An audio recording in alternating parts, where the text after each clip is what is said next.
किसान भाइयों, आज हम उपस्थित हैं महाराजगंज ब्लॉक के असनी ग्राम सभा में, जहां पर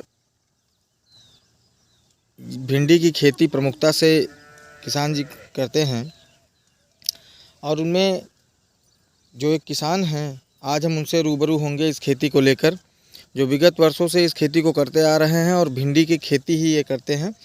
भिंडी है, मूंगफली की भी खेती करते हैं। और एक उदाहरण सेट करके देते हैं कि जिस तरह कहा जाता है कि केवल बलुआ ज़मीन में ही भिंडी की खेती या फिर आपको जो है मूंगफली की खेती की जा सकती है, उस परंपरा को इन्होंने तोड़कर रख दिया है। और भिंडी की खेती में एक उच्चतम लाभ, आप जैसे स्क्रीन पर देख पा रहे होंगे कि तुड़ाई का कार्य यहाँ पर चालू है और भिंडी का उत्पादन भी इन्होंने अच्छा ले रखा है। बस कुछ रोगों और कीटों की वजह से ये परेशान रहते हैं, जो अभी इन्होंने हमसे ऑफ कैमरा में बात करके हुए बताया और अपनी व्यथा को सामने रखा। आज हम उनसे जान देंगे कि किस तरह से ये खेती करते हैं और किस तरह से खेती में लाभ उठाते हैं, कौन कौन से बीजों का प्रयोग करते हैं, कौन सी खादों का प्रयोग करते हैं और आने वाली समस्याओं के बारे में किस तरह से ये उनसे निजात पाने की कोशिश करते हैं। आइए जानते हैं भैया जी से।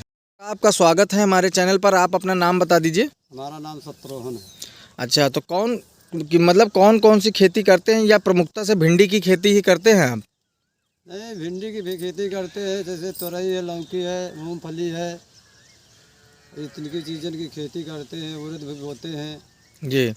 तो भिंडी की खेती में आपको क्या लगा, किस वजह से आप इसको लगातार करते आ रहे हैं? क्या इसमें फ़ायदा ज़्यादा है या आपका पैशन है करना, क्या है आपका? नहीं, फ़ायदा तो है ही है। जैसे मान लियो 10,000 रुपया लगाया जाता है और 25-30,000 रुपया इसमें आमदनी भी होती है। जैसे 6-7 बिस्वा 8 बिस्वा लगा दी गई तो मान के चलो कि 35-40,000 रुपया की इसकी आमदनी होती है। तो कितना एरिया में लगाए हैं आप अब की बार? आपकी तो करीब 6-7 बिस्वा में लगाए हैं जी। फिर भी मान के चलो कि 20-25,000 रुपया की आमदनी हो जाएगी। तो तुड़ाई का कितनी बार तुड़ाई कर चुके हैं, जो अभी हम लोग किसान देख पा रहे हैं कि तुड़ाई का कार्य आपके खेतों पर चालू है, तो यह कितने बार आप कर चुके हैं और कौन सी बार आप कर रहे हैं? ये मान के चलिए कि चौथी या पांचवी बार की तुड़ाई है। और कितनी बार तक तुड़ाई कर लेते हैं एक बार की फसल में? अब इसमें मान के चलिए कि आषाढ़ तक का ये तुड़ाई होगी। आषाढ़ तक तुड़ाई होती रहती है। पानी नहीं बरसेगा जी, खेत में पानी नहीं भरेगा, तब तक इसकी तुड़ाई होगी। आप जिस तरह से बोल रहे हैं, लगता है आपकी बार की फसल में कुछ कीटों और रोगों का प्रकोप ज़्यादा हो गया है। हाँ, इसमें खट्टी लाग जाती है, जोरई भी लाग जाती है, और जैसे फफूंदरी वाली रोग है, सुग्गा है, इतनी तो इसमें दवा डाली जाती है। जैसे सैन है जी, या ये दवा आती है एक और मोटी जोरई के लिए, उसको देखो नाम नहीं आता है। अच्छा चलिए ठीक है। तो आप ये दवा और इनका प्रकोप करके आप बचा ले जाते हैं अपनी फसल को? हाँ, जिंक भी डाली जाती है, सल्फर भी डाली जाती है। बोने के टाइम मान लीजिए कि 6-7 बाव मतलब हल्ते किया जाता है, या रोटावेटर तो जोताओ। जी। तो उसमें फिर DAP खाद का प्रयोग करो या जैविक है। जी। जैविक खाद काम करता है। तो यूरिया डाली किसान भाई आपसे ये जानना चाहेंगे कि रसायनों का प्रयोग करना उचित है या फिर जैविक खादों का, जैसे गोबर की खाद है, हरी खाद है, FIM, इनका प्रयोग करना उचित है? वैसे तो हरी खाद का ज़्यादा प्रयोग किया जाता है। हरी खाद से मतलब जो है वो ज़्यादा ताकतवर है। DAP तो डालिए, वो बात दूसरी है। गोबर का डाल दियो, मतलब गोबर की डाल दियो, बिरवा काट दिया तो गदहला लग जाता। अब गोबर की खाद डालने में ये है कि जैसे कीड़ा मिट्टी में होता है, जी, गदहिला जिसको बोलते हैं। जी, तो वो गदहिला जो है, जो पेड़ को नीचे से पहले काट देता है, इसलिए गोबर की पांच को बहुत कम प्रयोग किया जाता है। अच्छा। तो DAP है जैसे है डाली जाती है, या तो फिर जैविक खाद है। माइकोराइजा भी आता है, माइकोराइजा डालते हैं क्या आप? नहीं, माइकोराइजा तभी नहीं प्रयोग किया हम।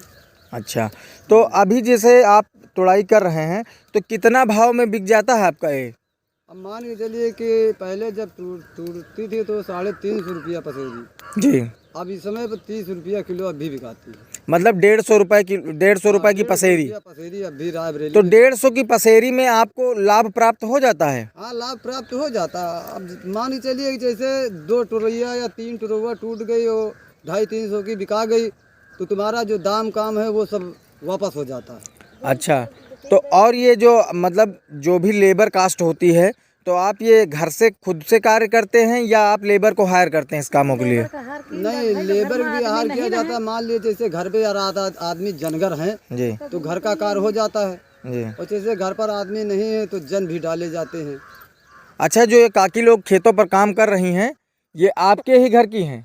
नहीं, हमारे भी घर की हैं, वो दूसरे घर की हैं। मतलब 2 आदमी हैं तो 2 आदमी, एक आदमी हमारे। अच्छा, एक ही परिवार के 2 लोगों का सिस्टम है यहाँ पे? हाँ हाँ हाँ। अच्छा, तो आप जो है हमें जो कैमरे की बाईं तरफ दिख रहा है कि आपको पिपरमिंट की जो पिपरमिंट पेरने के बाद जो खोही बचती है उसका भी प्रयोग करते हैं क्या खेतों में आप? हाँ हाँ, खेत में प्रयोग। ये जो पिपरमिंट की खोई है जी, इसको प्रयोग करो तो इससे गदहिला कम लगता है। अच्छा। हाँ, क्या इसकी जो जो जो इससे सुगंध निकलती है, जो इससे सुगंध निकलती है, उसकी वजह से तो ये कारण नहीं हो सकता है?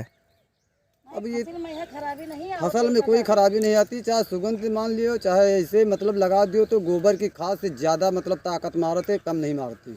अच्छा, मतलब कुल मिला के आप किसानों को यह बताना चाहते हैं कि आप रसायनों का प्रयोग कम करके अगर जैविक खादों की तरफ आएँ तो अच्छा उत्पादन प्राप्त कर सकते हैं। जैविक खाद डालो तो ज़्यादा उत्पादक होती है।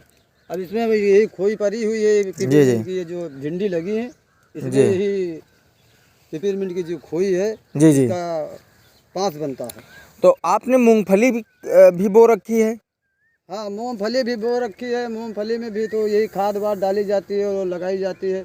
हम तो दूसरे सिस्टम से लगाए नहीं, इसको कूला बनाया जाता है। जी जी, हाँ, कूंडे पे बनाकर लगाया जाता है। कूला बना के उसमें लगाइए जी तो सींचने के लिए मतलब आराम रहता है कि कूला पानी लगा दीजिए तो ऊपर पेड़ के ऊपर नहीं चढ़ता, तो कोई रोग दोग नहीं लगता है। अब ये है कि इसमें भी दवा का प्रयोग है, जैसे सैन वगैरह है या दवाई, मतलब कीड़े के लिए दवा है, दवा खाना। इसमें मूंगफली में कहते हैं टिक्का रोग भी बहुत लगता है। हाँ लगता है, मगर दवा खाना में जाइए तो दवा उनसे बताइए, दवा देते हैं। तो दवा के लिए आप कहाँ जाते हैं, कौन से स्टोर पे जाते हैं? दवा के लिए हमारे यहाँ पर स्टोर जो है असनी चौराहे पे गंगा नाम का एक आदमी खोले, व्यापारी है जी जी, दुकान है उसके, उसी के वहाँ से लिया जाता है। तो आप जो किसानों को क्या बताना चाहेंगे कि आप गेहूं धान की खेती को कम करके इधर भिंडी है, सब्जियों की खेती करब या फूलों की तरफ, किस तरफ वो जाएं किसान अब? धान गेहूं में तो फायदा, धान में तो अपने यहाँ हो जाता है क्योंकि यहाँ की मिट्टी जो है दूसरी किस्म की है और पानी की सुविधा भी होगी। पानी की सुविधा, इसलिए धान की पैदावारी कम ज़्यादा होती है जी। और धान की मतलब गेहूं की पैदावारी जो है वो कम होती है। हमारे यहाँ बीघा में मान के चलिए कि बहुत ज़्यादा अगर हो गया तो 6-7 बोरा गेहूँ हो गया तो हो गया। इसलिए गेहूं की खेती में मतलब कम डिस्पेंस है। भिंडी वगैरह सब्जी वगैरह की खेती ज़्यादा करते हैं। उम्मीद है कि दादा आपसे सीखकर बहुत किसान ये खेती कर पाएंगे और आगे चल के अच्छा लाभ कमा पाएंगे। आप सभी को यह वीडियो अगर पसंद आई हो तो इसे लाइक, शेयर, कमेंट और सब्सक्राइब हमारे चैनल को करते रहें। फार्मर्स बिलीव कर आप सभी का शुक्रिया, धन्यवाद। जय जवान, जय किसान, जय भारत।